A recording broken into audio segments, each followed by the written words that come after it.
Renaissance aza na posa akozala pe na posa kotikala na posa wana ya mayele makanisi ya mutu nyonso oyo akoki komema quelque chose pour que Renaissance ekende liboso.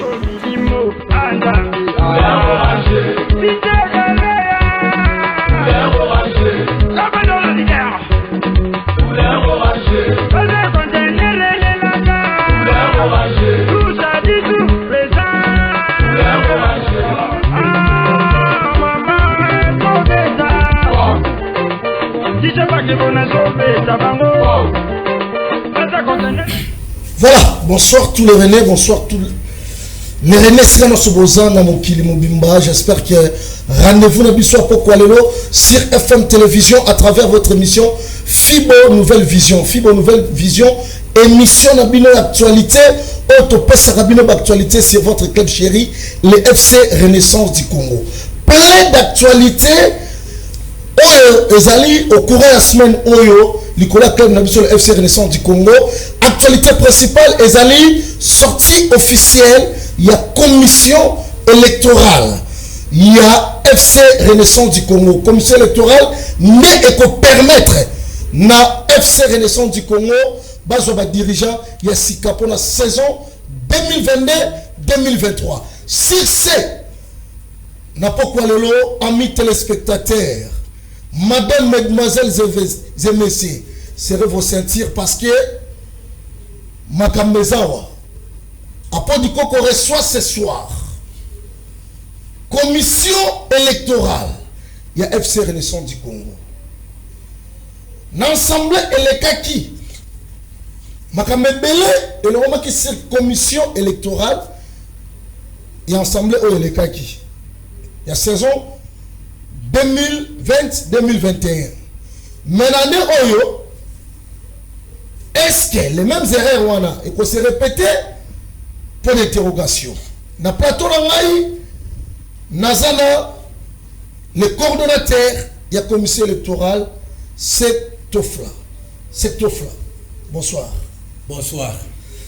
En tant que cordon, Lelo, toujours grâce à Oyamba, la plateau Nabiso. Il y a Fibo Nouvelle Vision sur FM Télévision. Impressionnant, les anini, na passage d'ailleurs, l'émission Nabiso Fibo Nouvelle Vision. Impression ça qui toko, toye, pendant que l'axa va supporter sinon soit Fibo, ni au biso to sala pendant l'élection, il y a ma futur candidat Nabiso. Très bien. Ok. À part cette offre-là, à ça de mon côté, Tozana, c'est Joris Batienge. D'accord. C'est Joris Batienge. Bonsoir. Bonsoir, le Kwapo du Coco. Bonsoir, Gamba, spectateur Nios. Voilà.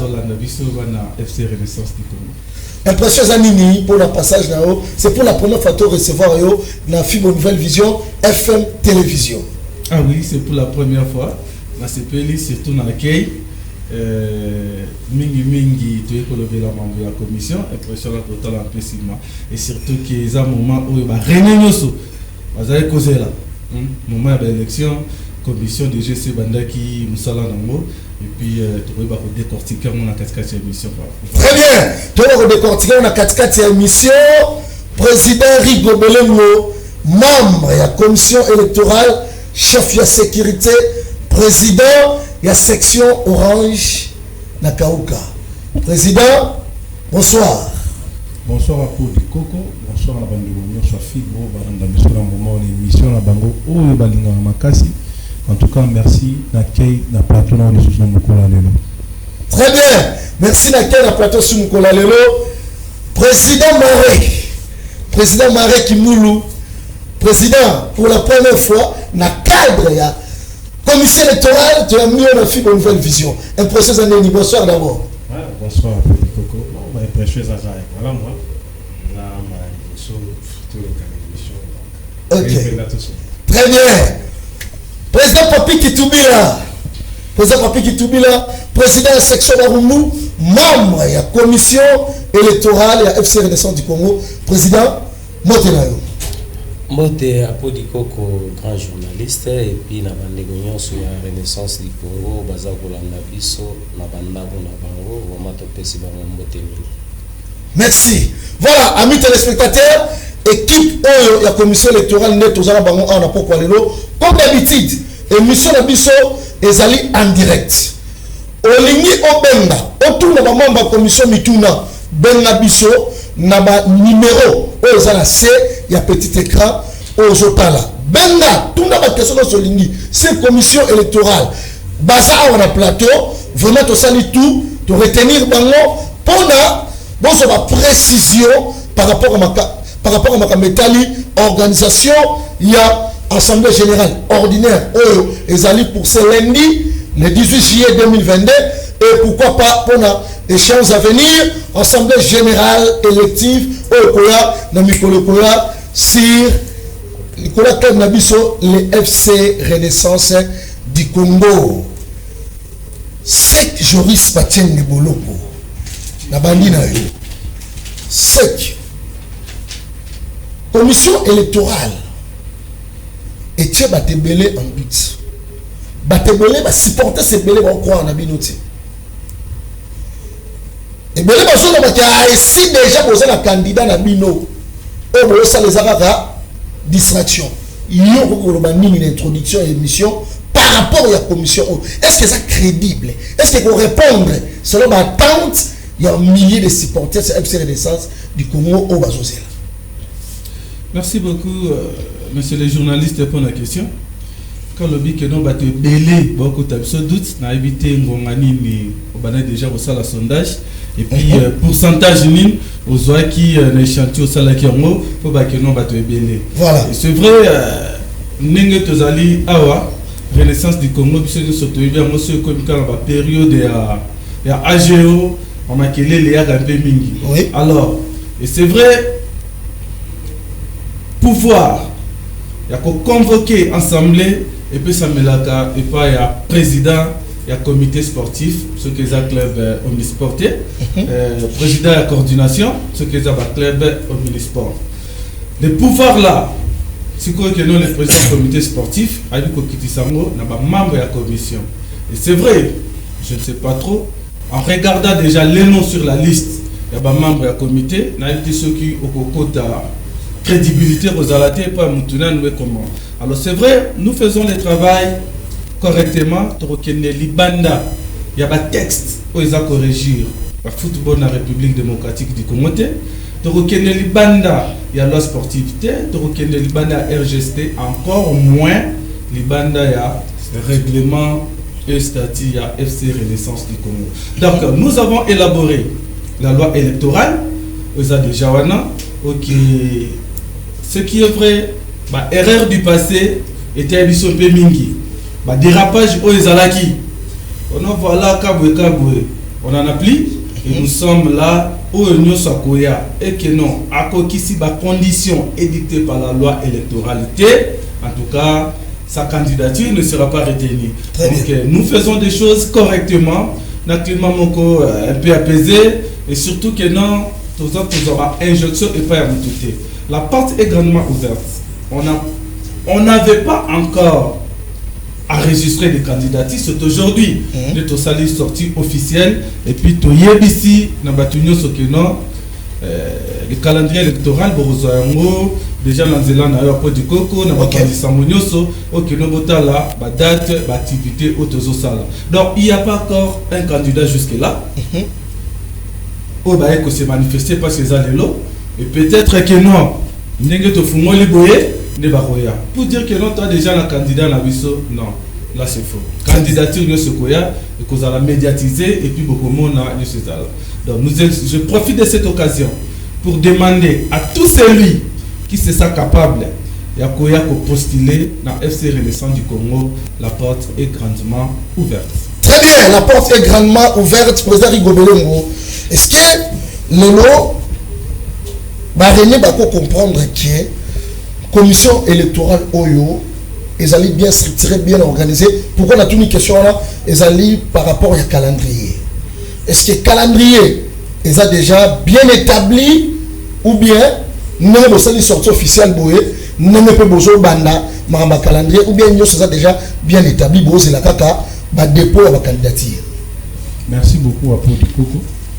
question là eza vraiment ya madame pour nous expliquer ba imbo comme nous faisons que musala auto ça les musala ya mito ce que moi to bimi boy tant on va sortir c'est-à-dire que va faire grand travail et puis élection il y a renaissance du Congrès à club nini amboka jamais tout ça sorti médiatique et que tout ça va ça la calendrier est vraiment difficile vous qui rapporteur adjoint ndinga tsholoba que calendrier ça déjà et que banda koleka déjà viba ma date na biso na ndenge comité a tsholoba tout ça indépendant tout notification plutôt saisir sur la comité sportif mais la minute oyo na koki ko accompagner sur le kolobaki toza na motuté biso nde toza boya to vandinde mikolo nyonso o to pesili ko banda mikolo ya lundi mercredi jeudi samedi de 14h à 18h surtout ça qui na bato ne meto pesa ta ba jour on te meto ça inte meto publier malamoko candidat donc eza musala ya mitu en tout cas ba supporters je voyais baki ba délégué na bango baza na kati ya commission parce que d'abord toi ba fibre tu passe à fibre donc jamais to ko ça ba venture pour tout ça là qui makambulo du supporter à jamais musala eza maluma na mitu vraiment base ya malamu la commission électorale base ya malamu la commission électorale président Maré Kimulu président toi qui c'est juriste toi qui président Rigobelengo par rapport au climat ils ont régné actuellement dans le club Kotoyo on va suspendre comité sportif le président Kotoyo commission électorale les a établis en plus train ils ont démarré le démarrage déjà Marambé Kende est-ce que dans le climat boza sir que beaucoup j'appelle candidat mora malamu o akoki koya ko postuler par rapport au climat. Qu'est-ce qui se passe au juste? Merci beaucoup Apodi Coco. Juste nga encore yebisa moni mutamayele lorsque azotanga mikanda ayebaka nini lobaka na mikanda na éviter wana senoyo les mutuni mutuna na éviter non encore suspendre président ya comité na éviter na qualité nini les vice-présidents et nous avons avancé na règlement. Alors ce sont des distractions. Oh, c'est important. Moni na moment où tozali ba na renaissance ba les mingi. Hein? Oui. Ils sont aussi capables de ya ko retrouver sourire ba perdre pendant temps moulai. To mema makambuloko na masekité, hein? Eza ba biloko yo écouta ba vie humaine ebelé pour équipe pour salama. Vraiment, faisons cet effort-là cette fois-ci que Batoupe Basepe, là-bas mon acquis, non? Tout Bundi pendant une année, 2 ans, les 8e année, il y a FC Renaissance du Congo. Et apporter les bangos, ni. C'est ça le problème. Comprends? Nous ne sommes pas là pour des facilités. Ok. Tout ça, on a pour la facilité. Très important. Et ça, que les trains sont déjà en marche. Alors, Ndeko Nyon, ils sont capables de diriger FC Renaissance du Congo. Alors, déposer candidature, c'est tout. Donc, l'FC Renaissance du Congo, ils ont bien privé à mon côté. Ils ont pété l'eau y a clan moko boy. Non, non. Il y a un monde qui commission oyo, bazana, tozan na obligation. Cette obligation, c'est quoi? L'obligation est que tu faire sombrer sur ce qui peut être. Très bien. Parce que toko zanga même, c'est qu'on peut dire aussi devant des supporters. Nga otunangelo moko, je t'avais dit qu'il y aurait un jour dans le bas. Très bien. Moi, je joue beaucoup la crédibilité dans ma vie. Nalinga ko sali crédibilité. Moins que mutalo banangelo ko eza lokuta, mais la vérité est rattrapée et sukolangai. On est là non pour faire des aventures, mais on est là pour sauver club. Les lois tabiso tozate, to koli, mais il y aura batou, faut bâtir un chemin pour que batbasa balanda. Donc papa les trains déjà en marche et mouton suspendre président et coordination jate. Très bien. Parce que c'est lui qui est là les garants. C'est lui qui gère. Papa, yo mona mutu azo gérer, yo subalterne mo boya suspendre. Na qualité. Très bien. Voilà. Merci président Maré. Président Papi Kitoubi là. Est-ce que c'est que je vous sens le bello mo abi annonce officielle et salami lelo sortie officielle et salami lelo. Mais le moko René bazolela. Tout beaucoup c'est la candidat ba na volonté na bango tout beaucoup kende lisusu ko bondela ba candidat parce que le mama ya bino bo bondela ba candidat. Merci beaucoup de Ronangai ko bondela candidat ko luka candidat. Et loko ya liboso ba René il faut ba reconnaître que na kopesa yo mutu loko la président na biso Billy Malo azana komina ya limité non il y a une section na kati ya limité où eza ko contrôler pe où eza la ganaï parce que mutu loko la présence sectionnaire ya limité soka moni ke mutu moko kombo na ye président Billy azawa na FC habité président yaka na Renaissance au diriger Renaissance exact kamemi a motivé kaka même dans la parti politique n'est pour mon président babim il y a toujours ba réunion et ça les manakati à parti babité na kota na biso photo pesa moto nda okiko ko pesa bien ya Renaissance ezaka ka ba interprétation ya mabe ezalaka na ko landisa yo ne bandeli nengo lobaki ke balobi baza na confiance te boye na boye commission ezalo la maman ya bombi azana zemi na likanisi ya maman azana zemi susine za kaka bota ministre abota président abota ni mais réalité ya mokili mwana pa ko bima bo abimi fazer abimi pe chege abimi pe za posa ya mama te donc souci ya commission ezake président ya koya azwa équipe atambuse équipe pona ko sepelisa ba René nyonso mais oye koya na sima komba agenda caché nae là etali lisusu commission te tozong sango lisusu na moto ya commission te pourquoi yo le biso ko biso to tcheba critère il faut zala ta ozala René et opesa caution na yo ozala boy aye à répondre na ba critère wana aleki azu pouvoir ce côté on azu pouvoir le lendo ya kibokonzi et memie na ba dérapage mususu est-ce que ça problème ma commission et ça problème ma commission te et ça peut raison pour laquelle na rosenga na ba René nyonso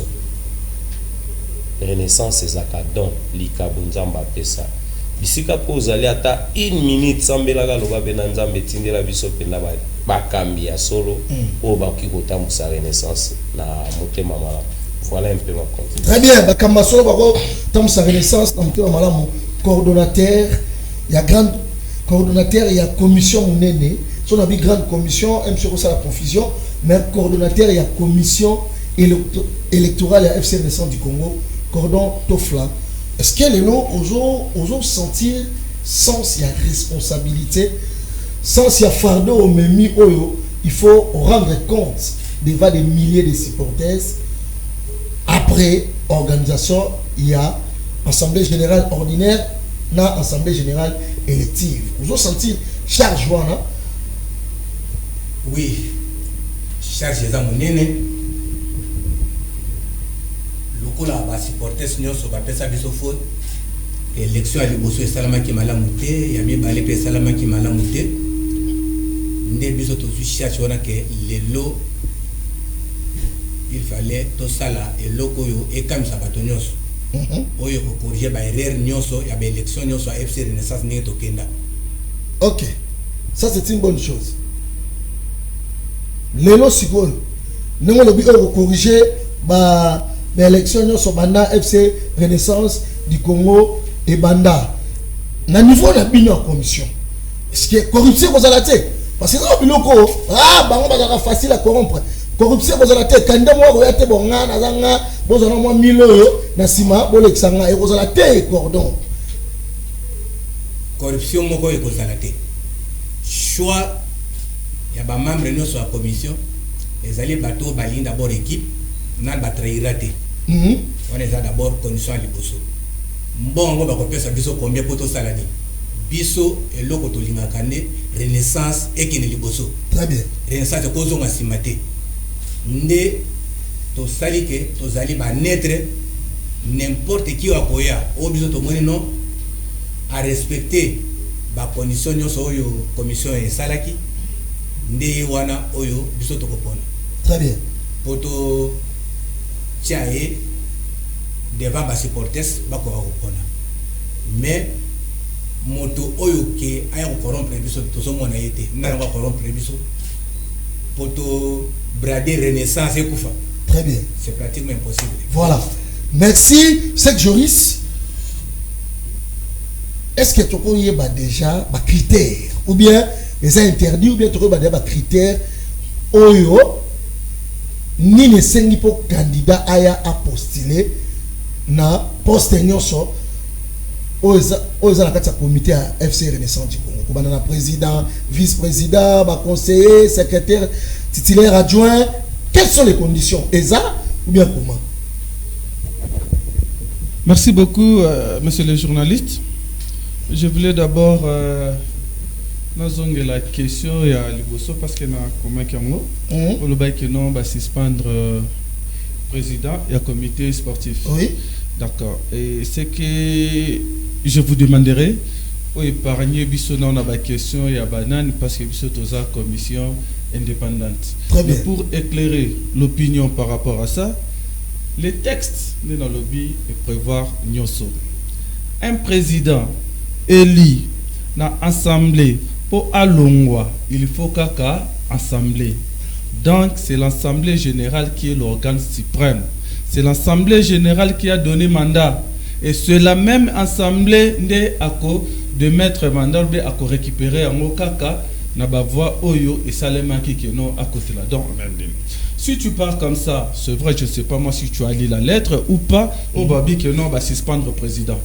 Tu as une lettre question bien que tu as posé ma question mais non, vas-y. D'accord. Vous avez une lettre oyo ba ici que non va suspendre le président. On a posté ma lettre dans les réseaux sociaux. Merci beaucoup. Et lettre wana accusée par la Ligue nationale de football. Merci beaucoup. Est-ce que référence moko il y a des textes où ils ont corrigé le football et ils ont quatre pour balobaka non vie c'est là il faut se référer dans les textes. Très bien. Ce qui texte wana ezali ok d'accord. Dans le cas contraire tu bien ngwe lo ba ndeko la papier qui tubi là il y a des track. Très bien. Merci beaucoup. Pour revenir maintenant na nini ya ba candidat lo ba que non to kende suko luka ba candidat de to kendara. Papa, nous pour dire ceci. Nous sommes une commission indépendante. Bissonné toza ko recevoir la candidature.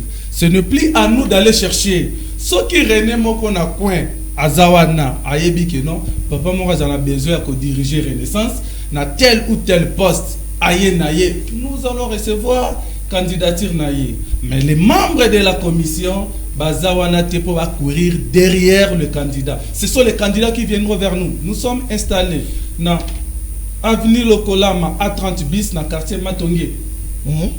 Dans commune Yakalamu. Dans zonge lisusu likambo cholo ba corruption et kozala ou pas. Papa. Ton mboka Congo. Admettons que non ba corrompre biso. Tout le ballon n'est pas corrompre. Est-ce que c'est nous qui sommes les électeurs? Ce sont les électeurs on est sanctionner Moutou na comment on dit na ba urne. Et surtout je vous dis cette fois-ci, c'est ce que nous avons dit au cours de la réunion et à la commission, pas de complaisance. Celui qui remplit les critères, sa candidature est retenue. Et selon les calendriers élaborés par le membre de la commission. Donc, voilà ce qui va se passer comme ça. Pour me parler de... Vous m'avez demandé les critères d'éligibilité. Oui. Partout, critères et alaba. Pour nous rendre en haut, public, tout le bac déjà, qui est candidat au Yakoya, à la loi électorale, et Zaliwana, de Aroeba de Amoni que non, ça va, il postule. Donc, écoute, sur place, Ezali, nous sommes sur place, na place, na siège nabiso, dans le Kolama. Très bien. Ma critère, mais toutefois, on peut drafter, il faut d'abord être congolais ou étranger. Congolais ou étranger. Oui. On a le premier critère. Premier critère, éligibilité. Et puis, on jouir na ba droit na onyoso. Très bien. Le reste, kuna est spécifique par rapport à ma poste. Très bien. Critère, on appelle ça comment? Ah, ça l'a renété.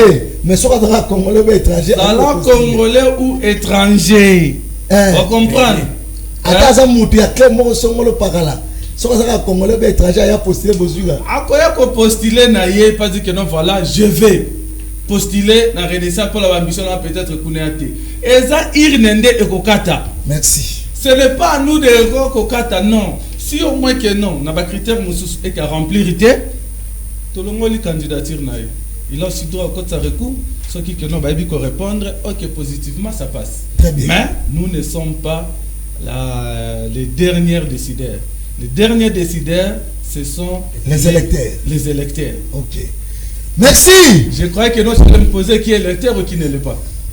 Bon, qui est électeur et non électeur. Il y a un mot de lobby boy. Non, les électeurs, nous avons une place.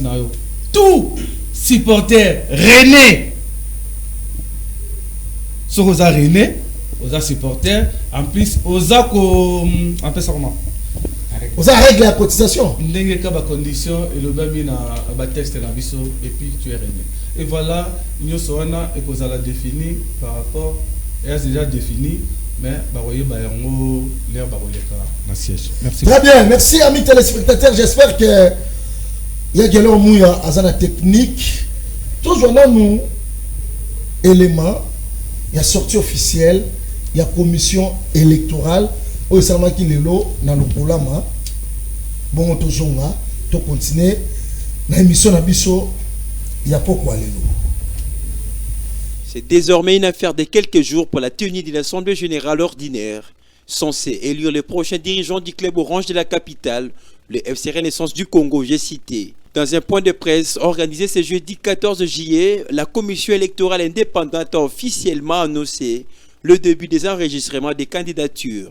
Nous, membres de la commission électorale indépendante 2022 du Football Club Renaissance du Congo, tenons à informer tous les supporters de notre club et toute personne qui aime le football, surtout son développement. L'ère des élections au sein de notre club a déjà sonné. Quant à la tenue de ces élections, la commission électorale rassure sur le bon déroulement de ces assises. Que les membres viennent postuler, nous avons déjà élaboré ce qu'on appelle loi électorale. Vous avez tous les critères par rapport au poste, il se retrouve.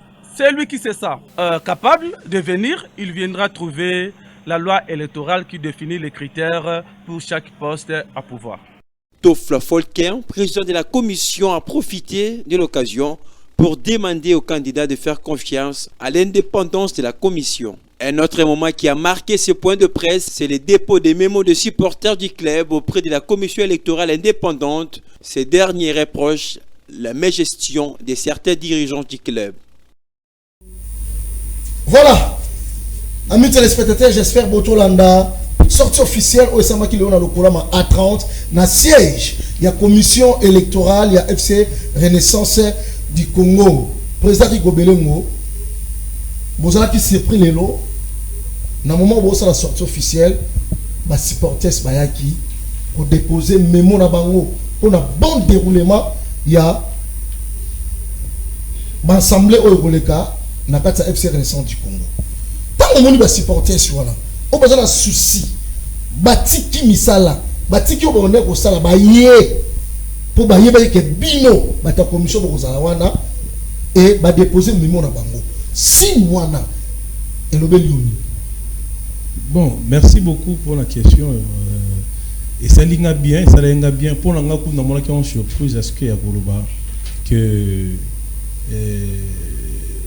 ndeka baloba ke basara na bango lokote ba ofente biso ka boyo basaki musala pour la nga surprise liboso nga ba kuti biso en plein travail to zaki pe na journée na biso liboso ko pesa message de boto la ba supporter ba to landana et surprise ezalaki que na makambo to lobawa yo moko moi ba supporter nyoso baza attentif pendant mambo ebela Renaissance et ya esengo ezali ba appuyer biso ba oyo ezaki pendant mingi te biso indépendant na biso de bando sala mais ba appuyer surtout ndenge comité oyo eza dirigé par président Billy Malouwa ndenge ba désigner ki biso et tout ça to banda musala pe ba surprendre biso ba kuti biso to ça musala et merci na bango lisusu na encouragement na bango et to yambaki yango na esengo po ezaki pe sika normalement za siège na biso ya la commission électorale mais tout beau sanaté à deux autres pays on les a vraiment ici que yebani na mokili mobimba les équipes ici ka ba supporters ba député na bango ba sejaka donc des ba supporter ba tambola ba tala esika na bango biso pe to mona ki meto ki ka langage d'encouragement ne sali biso malam impression ça vraiment na ba supporter ba ligne équipe na bango et sali biso pe moko banga et puis biso pe moi langage je sais que rapporteur a toujours pensé à lui que et le complaisance té et zelo ko peut-être ba mona to vandi peut-être to tala ka to so la té mais to sa ndé musala au biso nyonso il faut tout sepela. Premièrement, nous sommes des Rennes, on a tout le bas, mais deuxièmement, tout ça, Moussala, pour battre belé, autour le bas, qui est une lourde charge, mais battre belé, basé la présence, papier le bien, qui est bissonné, tout le monde, Moukoumazine, mettant ton robot, tu as la moine, mais quand il y a moins, la biso, puis la tour, n'a biso bateau, tu me misé, mino, sambouzé à ma case, en tout cas, moi, oh, Zambe, ton robot, tu as tout, Azalabena, moi, nous, on peut sa biso, bonheur, paix, merveille, belé, dans le sens du Congo. Donc, et surprise, c'est ça qui est malade. Et ça qui peut être kitoko, qui est au monde, surtout que ça biso, to comme to tamboli boy, to moni sous bas supporter, on va tambola. Kaka on a un renaissance du Congo. En tout cas, merci. Le monde est mingi na bas supporter nyonso. Biso pays encourager biso.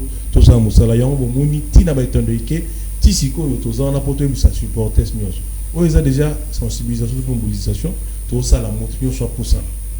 Ils a ba jeté adresse yangwana, ils a reconnu la montre nyonso. Yaka na lokolama à 30 na matonge na commune à Kalamu. Mais ça là, ça l'est mis déjà.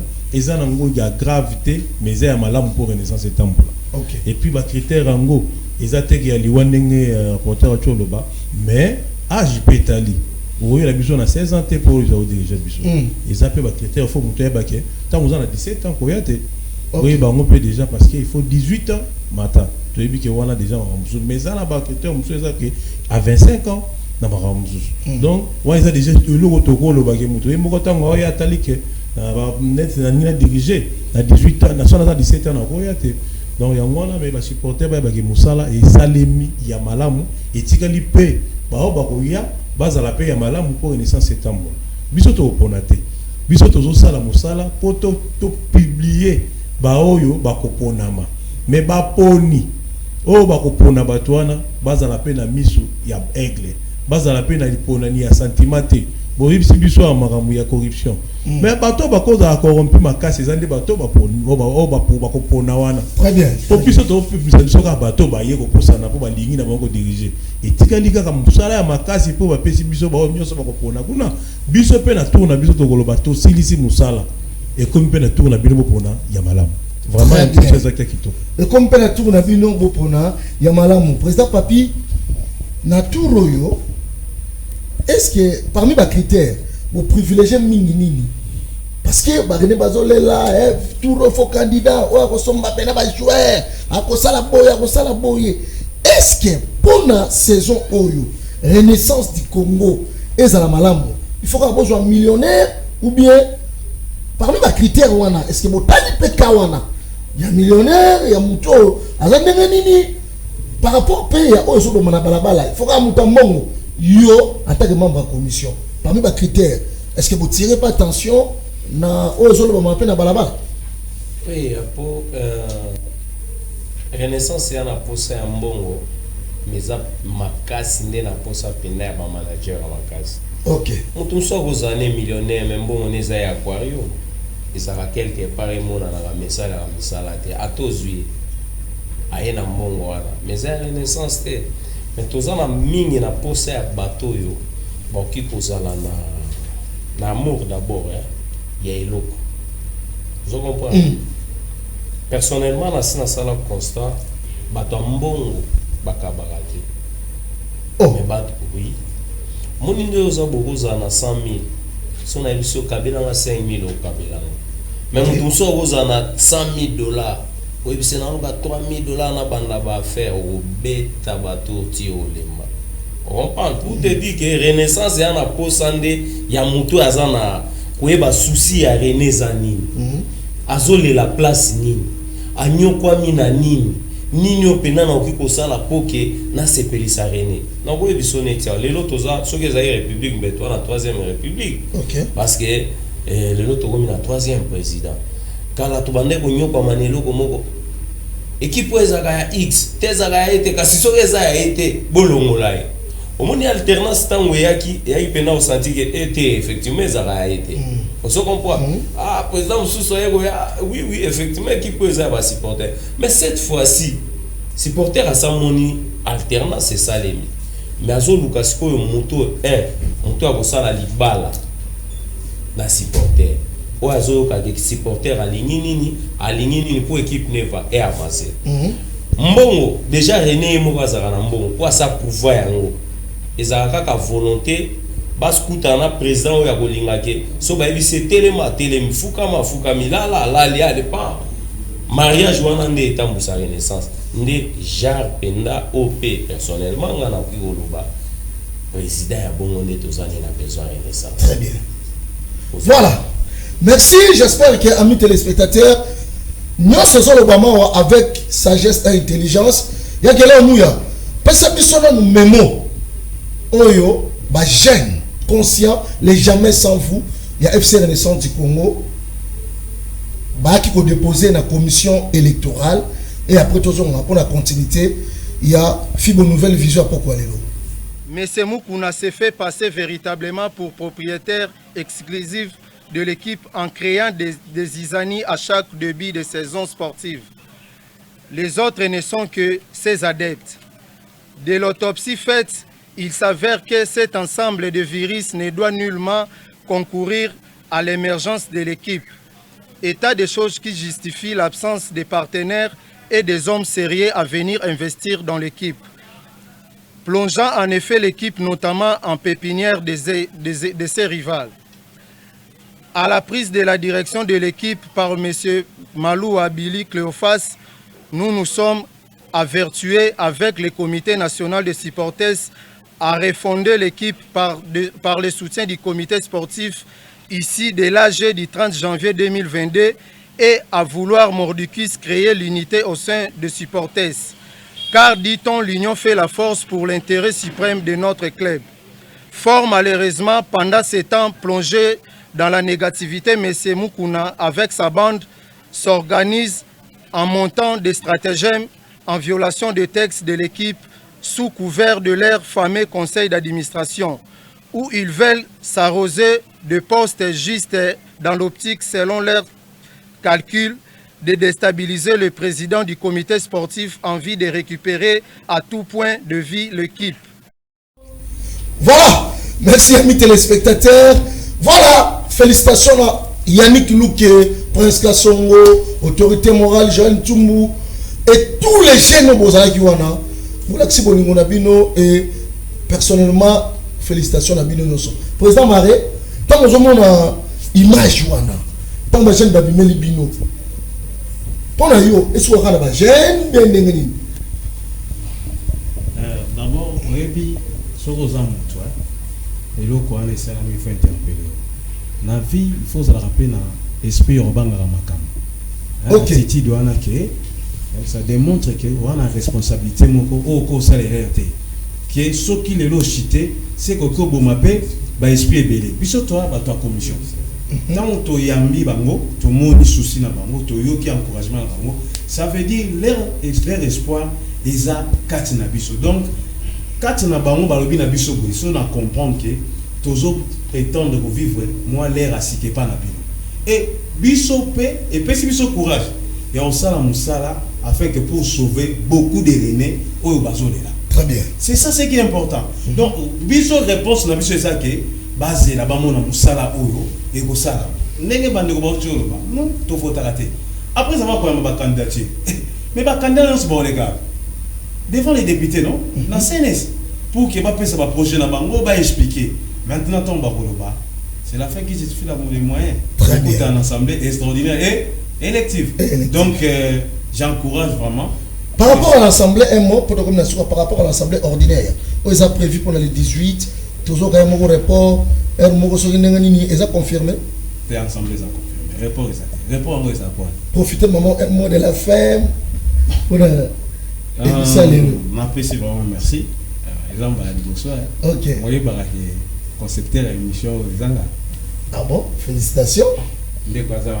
comprendre maintenant na le kayango Congo wana ngam na pesa très bien vraiment na pesi mbote na ba René nyonso et vraiment na encourager pe sous bande économie sur la commission vraiment tout ça na musala na esprit oro tout ça na yango pour donner aussi la sourire na ba René nyonso vraiment merci na yo merci na président Bini Malouba et à continuer kaka et Simba PDG Simba très bien merci président Papi Kitubila tokomi na suka ni lokolo ba René et mot de la fin pe malamu ko ba dédicace vraiment na pesi merci na ba René nyonso ba yakilelo ngai naza fier pour que relève pendeza assuré na moni penda ba Papi Kitubila mususu baza koya na moni ba Kindembe mususu baza koya donc ba sentinelle ya renaissance penda bazali tokobanga te pour la renaissance mais gars na bao bazofanda so afandi na kikuku ta mususu ale nshima ou bien ale mikungwa lobite eloko ekomi ya ngai donc po eza flash moko mpona kolakisa bato ke non bakule eloko bazala très bien napesi bambote na famille na nga mobimba napesi na Aigle Willy Kindembe maître Yofa Bili Maloua et puis na évêque Pascal Mukuna bisika azali na pesi yango. Très bien. Président Kobelengo, mot de la fin pour la émission la Bissau Lelo. Ouais, merci beaucoup na invitation na yo. Et ça Bissau madame précisément Rai na CP na makasi. Les a dit juste peu pour la qui le monde entier que tout ça ça la demande ko sala pe Bissau to luna ko saki vraiment au coup tapé ka Bissau. Beaucoup de face on sauter au coup ta Bissau et na rapporteur au coup ta Bissau nous a pena na misala nyonso au coup ta pena ma moza pena au vanda. Au dans pena au vanda et au pe nyonso koya candidat bangate aza ko sepela. Tala isika o to sa makambo sika ba supporter au coup ta te ba ninja baza na te nyonso ezala mu porte za grandement ouvert na ba candidat nyonso ba kusa. Yo lingi ko diriger pour sana. Mot de la fin ezali na pesi mbote na famille na Mobimba en tout cas na président Bili Maloua et ça peut-être pas si ato pesa mbote mais aza président biso et mbote na bandeko nyonso o peut-être balingi bazo na nzela tango ngoyo et porte est ouvert na ba nyonso et puis merci beaucoup na bandeko nyonso o ba reconnaître biso na réseaux sociaux comme ba komo na biso ils ont reconnu comme commission électorale. Et à l'occurrence, je cite le nom de messieurs de conseiller Kankolongo. Comme il reconnaît, merci beaucoup, nous sommes là. Tozawana, tout démarrer Moussala, et c'est Salémé déjà. Pour signaler, vraiment,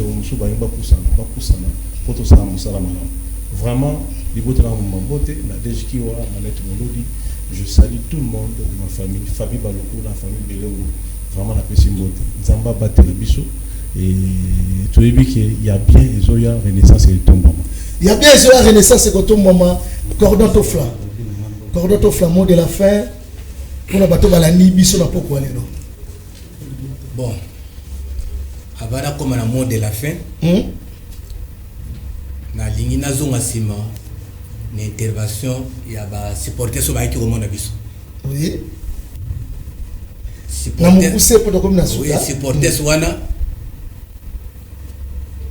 Alinga yebisa biso mo eloko moko boye ke tokende tout droit na élection ke tokende so na bandela mosusu tourner oh biso tozali CPA tozwi makambo ame non donc pona bango tokende ka mbala moko na élection oyo alingi équipe alinga za la président vice-président secrétaire trésorier aya komona commission oyo etiami na avenue lokola ma A30.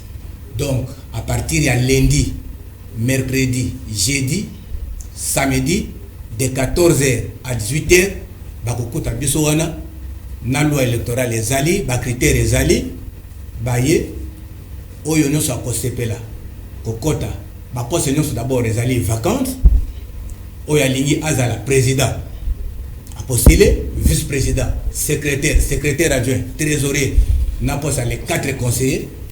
Donc, qu'il soit le bienvenu. Voilà, qu'il soit le bienvenu, c'est que juriste, dans mon coup, c'est vraiment parce que tout l'exil est en monde. Merci beaucoup. Nous allons faire un peu de lobby parce que tout le lobby des agneaux sort, au émission. Mais on peut savoir un peu de la bataille. Oui. Léon, Thomas. En tout cas, après ça, il sera rendez-vous lundi. On a PCMBO de ma place à Zali. Et puis, la fille à papa. Merci. Voilà. Merci. Donc, comme la souka, il y a déjà le bas. Il a fait si moto vraiment mauvais pays. Président Babi Balukuna. Merci. Maintenant, appelé le bras. Tiens, comme la souka. Voilà, amis téléspectateurs, c'est comme la souka. Il y a une émission à Bissololo. Communiquez ça, boy. Tous les jeunes, Bobengami lobby, les jeunes, les jamais sans vous.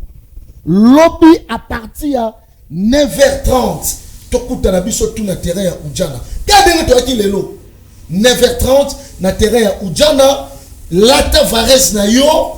Sala yaka kozanga te parce que à partir à terrain Ujana destination d'instance sportive pour na déposer mémo. Oyo tokendo kotika na instance sportive. Tokuta na wana après du coca kozala équipe kané tozali lelo ya fibre nouvelle vision tozala na pour couvrir événement ndenge koleka. Merci pour na émission de pour lelo ya Florent Okita, ya Lionel Ngolo na supervision et na technique kuna tozala na ya Gelor Mouya. Tokutani prochainement pour na numéro ya Sikaya fibre nouvelle vision.